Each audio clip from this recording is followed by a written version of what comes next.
বিশ্বনবী পাগলের মতো একবার হাউজে কাউসারে যাবেন, একবার সিরাতে যাবেন, একবার পুলসিরাতের দিকে, একবার হাউজে কাউসারের দিকে পাগলের মতো দৌড়াতে থাকবেন।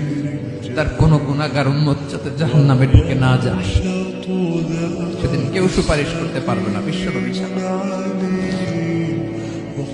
এজন্য 5 নম্বর আল্লাহ বললেন, মান যাল্লাযী ইয়াশফাউ ইনদাহু ইল্লা বিইযনিহি। কার সাহস আছে, কার এত বড় বুকের পাটা কিয়ামতের কঠিন দিন আল্লাহর সামনে দাঁড়িয়ে সুপারিশ করবে? কারো ক্ষমতা নাই, কারো ক্ষমতা নাই। বিশ্বনবী সিজদায় পড়ে উম্মতের জন্য কাঁদবেন, সবাই কাঁদবে, নফসি নফসি, আল্লাহ আমারে বাঁচাও, আল্লাহ আমারে বাঁচাও। বিশ্বনবী বলবেন, উম্মতি উম্মতি।